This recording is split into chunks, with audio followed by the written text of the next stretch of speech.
an Erasmus project that we call the Enquiring Classroom.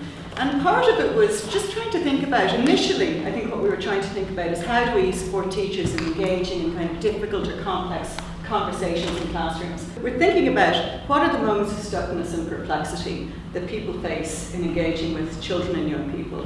So as we talk about these questions, your own stories, your identity, your values will come through.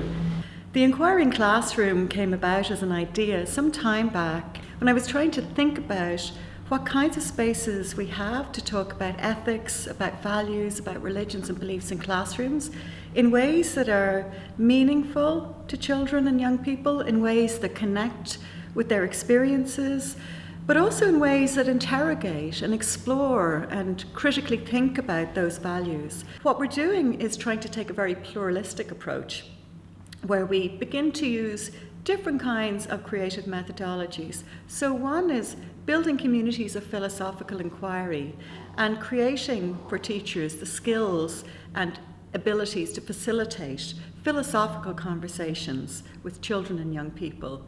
But they can only do that through their own practice of doing so themselves. I came here today because I'm constantly grappling with this whole idea of religion and beliefs. These questions that constantly come up around how do we help children explore their own religions and their own beliefs, and I suppose how when I'm doing that with children, I also have to explore my own beliefs and my own religion. And one of the really interesting things about this project is that we are looking at ancient belief systems. So we've come here to the wonderful Hunt Museum in Limerick City, and we're exploring in particular the Egyptian gods. We're looking at the statuette of a baboon, and we are looking at Horus, the sky god. And these gods, coming from 3,000 years ago, show how complex and show how amazing the belief systems of the ancient Egyptians were.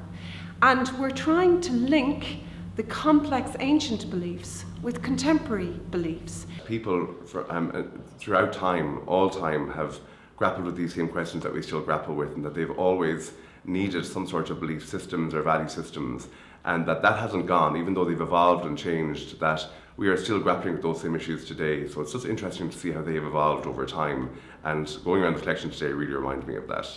Rituals are things that you do again and again that give meaning to your life and that express what matters to you, but they mightn't make sense to anybody else. So we invited you to bring an object and to place it.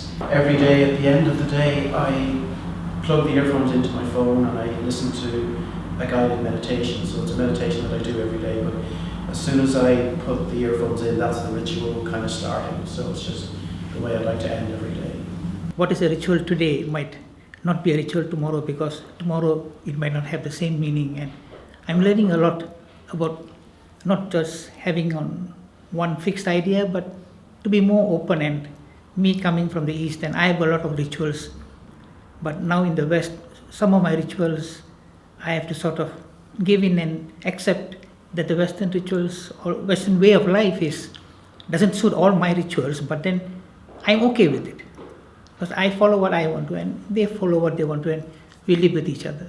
My role here at the Hunt Museum involves designing and delivering programs for a range of stakeholders, including schools and community groups. We also work very closely with third level institutions in the city, such as Mary I, particularly the education department there, and obviously we're very lucky to have Mary I education staff here today. It's been an absolute wonderful opportunity for us to expose our collection to such a diverse range of participants in the Enquiring Classroom.